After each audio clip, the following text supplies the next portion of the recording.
تو ایصال ثواب کے حوالے سے چونکہ والد صاحب کہتے ہیں حضرت سلیمان علیہ السلام اللہ تعالیٰ کے پیارے نبی ہیں اور حضور علیہ السلام سے 17 صدیاں پہلے آئے ہیں، حضور سے 17 صدیاں۔ سورۃ سعد میں آیت نمبر 34 پڑھو، جس میں حضرت سلیمان نے یہ دعا مانگی تھی، اے اللہ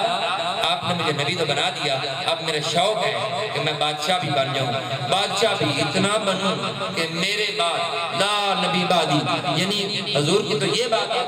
مگر میرے بعد کوئی نبی نہیں آئے گا۔ اب سلیمان علیہ السلام نے پہلے دعا یہ مانگی کہ میرے بعد کوئی اتنا بڑا بادشاہ، اللہ نے قبول فرما لیا۔ حضرت سلیمان علیہ السلام کا جنوں نے سورۃ البقرہ میں جنوں نے اپنے رہنما کے لیے 3 میل لمبا 3 میل چوڑا سونے کا تخت بنایا جس پر حضرت سلیمان علیہ السلام جلوہ افروز ہوتے تھے، جیسے آپ نے میری عزت کی، اللہ پاک آپ کی عزت میں اضافہ فرمایا، تو اسی طرح جنہوں نے اپنے نبی کے لیے 3 میل لمبا 3 میل چوڑا سونے کا تخت بنایا،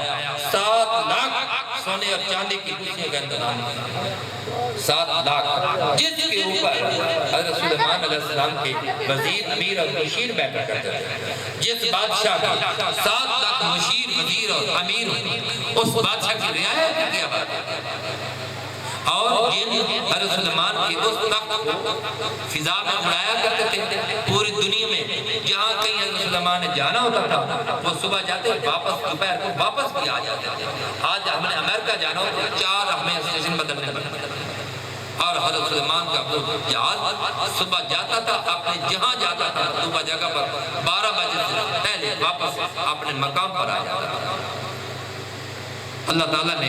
جنہوں کو یہ طاقت دی تھی کہ اپنے نبی کے لیے انہوں نے یہ جہاز بنایا، اور پوری دنیا میں جتنے چرندے جو پروں پر اڑتے ہیں وہ سارے کے سارے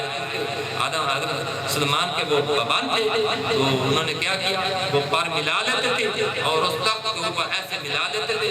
جہاز ہوا میں اڑتا، پرندے ایسے اڑتے اور اس کی چھت بنا دیتے تھے سورج کی دھوپ نہ آئے۔ حضرت سلیمان علیہ السلام عرش محمود آپ نے جہاز کو اڑا رہا ہے، آپ تنگ تو نہیں ہو رہے، بس لاش بات ہو سبحان اللہ، کیونکہ رات زیادہ گزر گئی میں، تو حضرت سلیمان علیہ السلام کا تخت جو تھا وہ ہوا میں فضا میں اڑ رہا تھا، تو حضرت سلیمان علیہ السلام کہیں بہت دور چلے گئے، تو سمندر میں نیچے دیکھتے ہیں پانی کے بلبلے سمندر میں سے نکل رہے۔ حضرت سلیمان نے دل میں سوچا کہ سمندر کا یہ بہت گہرا حصہ ہے، یہاں عام انسان نہیں پہنچ سکتے، یہ بہت اگلی سفر پر ہے، اگلی دنیا میں، یعنی اتنی لمبائی میں آگے نہیں آتے۔ انہوں نے کہا یہاں عام ملکوں کے عام شہروں کے لوگ نہیں آتے بیڑے لے کر، تو یہ تو بہت آگے والے طے ہے، یہاں یہ بلبلے جو ہیں یہ کیسے نکل رہے ہیں، یہ بلبلے کون نکال رہا ہے، یہ کس کے بلبلے ہیں؟ حضرت سلیمان علیہ السلام نے جنوں کو حکم دیا کہ جہاز یہی کھڑا کر دو فضا میں، اللہ اکبر اللہ اکبر کبیرہ، یہ اللہ کی شان ہے، سبحان اللہ، رب تعالیٰ کی شان ہے، نبیوں کی ایسی طاقت دی ہے، اللہ تعالیٰ جو طاقت دینے والا ہے نشان کیا ہوتا ہے۔ جہاز وہی کھڑا ہے، جنہوں نے سمندر میں وہ چھلانگ لگا دی، تہہ تک پہنچ گئے، کیا دیکھتے ہیں جہاں سے بلبلے نکل رہے تھے نا وہی عبور پکڑا، چلتے چلتے وہاں مطلوبہ جگہ تک پہنچ گئے۔ جب پہنچے کیا دیکھتے ہیں وہاں ایک قبا پڑا ہے، قبا جیسے مسجد کا گنبد نہیں تھا گول، ایسے قبا پڑا ہے، ہر طرف سے بند ہے، چمک رہا ہے، دروازہ نہیں ہے اس کا، اس کے اندر سے وہ بلبلے نکل رہے ہیں۔ وہ حیران ہوئے کہ دروازہ بھی نہیں ہے، سانس کا مسئلہ ہی نہیں ہے نکلنے کا، یہ بلبلے کیسے نکل رہے ہیں؟ انہوں نے جا کے اللہ کے پیغمبر کے دربار میں یہ بات بتائی کہ اے سلیمان علیہ السلام، وہ اللہ کا نبی بھی ہے، بادشاہ وقت بھی ہے، اور پوری دنیا کا آسمان سے نیچے ساری رب نے آپ کو بادشاہی دی ہے، تو ہم نے وہاں جا کے دیکھا ایک قبا پڑا ہے، اس قبا کا کوئی دروازہ نہیں، وہاں سے یہ بلبلے نکل رہے ہیں، اندر کوئی چیز ہے جو سانس لیتی ہے۔ حضرت سلیمان علیہ السلام نے فرمایا کہ اس کو کون لے آئے گا؟ دو رہتے ہیں، ایک روایت میں آتا کہ جنہوں نے اٹھایا، ایک میں آیا کہ اللہ کے ولی حضرت قاسم برقیہ تھے، جنہوں نے وہ کلاک چپتے اس کو اٹھا کے دیا۔ تو دونوں روایتیں ہم مانتے ہیں کیونکہ ہمارے ایمان ہے۔ تو جنہوں نے زیادہ روایت اس میں آتی ہے، جنہوں نے وہ حضرت سلیمان کے حکم سے وہ قبا اٹھایا سمندر سے، حضرت سلیمان کو دربار میں پیش کیا، حضرت سلیمان نے جب دیکھا حضرت سلیمان حیران ہو گیا کہ اس میں کوئی دروازہ نہیں ہے، کوئی چیز نہیں ہے جہاں داخل ہو سکتی نہیں ہے، نہ کوئی آنا نہ جانا، مگر سانس یہاں سے نکلتا ہے، یہ بلبلے پانی میں نکلتے ہیں۔ تو اللہ تعالیٰ کے حضور دعا کی، اے مالک تو ہی رب سب راز جانتا ہے، اے مالک تو نے مجھے بہت کچھ عطا کیا ہے، اے مالک میں تیرا نبی ہوں، اے مالک تو نے مجھے آسمان سے نیچے ساری دنیا کی جتنی بھی بادشاہی بڑی ہے مجھے عطا کر دی ہے، چرند گرند زمین آسمان مشرق مغرب شمال جنوب ہر طرف اشراق و الارض سب کے سب میرے تابع ہیں، اے مالک اب مجھے یہ چیز بھی عطا کر دے، اپنی رحمت کریمی دکھا دے، مجھے پتہ چل جائے کہ اس میں کیا ہے، یہ بلبلے کس چیز کے آ رہے ہیں۔ اللہ کریم نے حضرت سلیمان علیہ السلام کی وہ دعا قبول کی۔ جب قبول کی نا تو اسی قبا کے اندر ایسے جیسے ہمارا ایک گھر کا دروازہ ہوتا ہے، دروازہ بند کے ایسے کھل گیا۔ جب دروازہ کھلا تو عین سامنے اللہ کے نبی وقت کے بادشاہ کیا دیکھتے ہیں، ایک نوجوان ہے، خوبصورت ہے، نورانی چہرے والا ہے، وہ سجدے میں آئے، پھر اٹھا ہے، فارغ ہوا ہے۔ اللہ کے نبی نے پوچھا، اے نوجوان تو جنوں میں ہے یا انسانوں میں؟ آواز آئی، اے اللہ کے نبی میں انسانوں میں، میں جنوں میں نہیں، میں انسانوں میں ہوں، اور میں آپ کو جانتا ہوں کہ آپ حضرت سلیمان علیہ السلام ہیں۔ سبحان اللہ۔ حضرت سلیمان حیران، میں نہیں جانتا تھا، یہ مجھے جانتا۔ اللہ کے نبی نے فرمایا چلیں یہ تو پتہ چل گیا کہ آپ انسان ہیں، مگر وجہ پوچھنا چاہتے ہیں کہ یہ سارا ماجرا کیسے ہے؟ تو زمین میں پانی کے اندر، نہ زمین کے اندر اوپر ہے نہ آسمان پر ہے، تو درمیان میں ہی کھیل رہا ہے، یہ کیسی زندگی ہے، یہ کیسے آپ کو عطا ہوئی؟ اس نے کہا اے اللہ کے نبی میری ماں بوڑھی تھی، ہاتھ پاؤں سے معذور تھی، میں اس کو باپ کے مرنے کے بعد اپنے کندھوں پہ اٹھا کے اپنے ماں کے ننیال لے جاتا تھا، ماں جہاں کہتی تھی میں وہاں لے جاتا تھا، بس میں نے یہی کام کیا تھا، میرے سے اور ہوتا بھی نہیں تھا، کیونکہ میری ماں تھی، میری ذمہ داری تھی، میں اپنی ماں کی خدمت کرتا رہا، اور میری ماں نے ایک دن میرے کندھوں کے اوپر تھی، دعا مانگ رہی تھی، اے مالک جیسے میرے بچے نے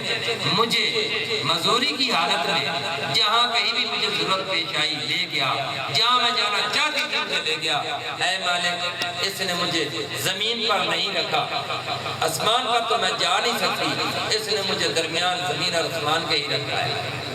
اے مالک میں مر جاؤں تو میرے بچوں کو ایسی زندگی عطا کرنا، نہ زمین پر ہو نہ آسمان پر، اس کو آسائشوں میں رکھنا۔ یا نبی اللہ کچھ دنوں کے بعد میری ماں کا انتقال ہو گیا، میری ماں کا انتقال ہو گیا، میں پریشانی میں چلتا چلتا سمندر کے کنارے گیا، میں نے پانی کا منظر دیکھا، دل میں شوق تھا، تو بعد ابھی میں منظر ہی دیکھ رہا تھا تو پانی کے اندر سے ایک بہت بڑی گلائی والی چیز، ایک بہت گلائی والی چیز میں نے دیکھی، ابھی وہ بیٹھا اسی میں ہے، یہ نہیں کہہ سکتا کہ یہ تھا۔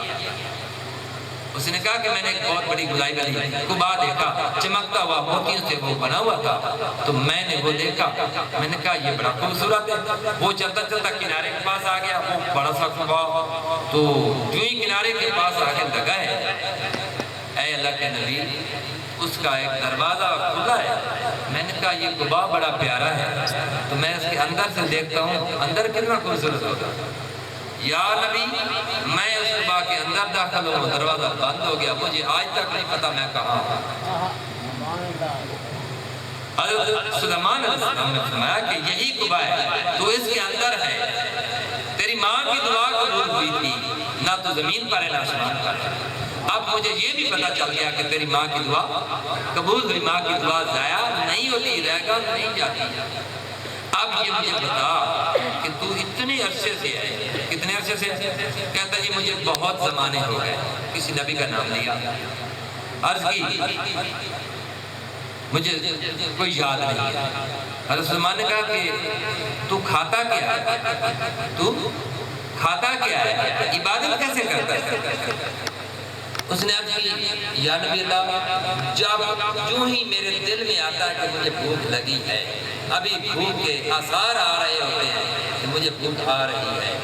تو یہاں سامنے اسی جگہ میرے ممبر والی جگہ پر ایک درخت نکلتا ہے، وہ بڑا ہو جاتا ہے، ساتھ ہی بڑا ہو جاتا ہے، ایسے جیسے کن فیکون والی بات ہوتی ہے، یعنی ساتھ ہی ہوتا ہے بڑا ہو جاتا ہے۔ پھر ایک پھل لگتا ہے، سفید رنگ کا پھل ہوتا ہے، دودھ سے زیادہ سفید، جب میں اس کو توڑتا ہوں برف سے زیادہ ٹھنڈا ہوتا ہے، میں جب کھاتا ہوں شہد سے زیادہ میٹھا ہوتا ہے، جب میں سیر ہو جاتا ہوں میں کہتا ہوں میں رج گیا، میری بھوک لے گئی ہے، یا نبی اللہ، درخت غائب ہو جاتا ہے، مجھے کھلا کے غائب ہو جاتا ہے۔ حضرت سلیمان فرماتے ہیں کہ تو اب مجھے یہ بتا، تو عبادت جو کرتا ہے، عبادت کے جو ٹائم ہے وہ تمہیں کیسے پتہ چلتا ہے، رات دن؟ عرض کی یا نبی اللہ، یہ میرے قبا کے اندر ہلکی ہلکی روشنی پڑتی ہے، مجھے پتہ چل جاتا ہے سورج نکل رہا ہے، بہت زیادہ روشنی ہو جاتی ہے، مجھے پتہ چل جاتا ہے دن جوانی پر آ گیا ہے، مجھے جب سورج غروب ہونے لگتا ہے ہلکا ہلکا ماند پڑتا ہے، مجھے پتہ چل جاتا ہے مغرب ہو رہی ہے، اس کے بعد ارادے سے عشاء بھی ہو جاتی ہے۔ جب یہ باتیں بتائیں اللہ کا شکر ادا کیا کہ اے مالک، تو جس کو عزت دے، جس کو چاہے عزت دے، مولا تو نے ماں کی دعا قبول کی، اس کا انعام قیامت تک اس ماں کی دعا کا اثر اس کو ملتا رہے گا۔ دعا کی یا اللہ، اب میں تیرا نبی دعا کرتا ہوں، مولا تو قبول فرما، اس قبا کو جیسے کھولا ہے اسی طرح یہ بند ہو جائے اور اپنے مقام پر۔ حضرت سلیمان نے دعا مانگی، قبا کا دروازہ بند ہو گیا اور جنہوں نے اس کو اپنے مقام پر بھیجا۔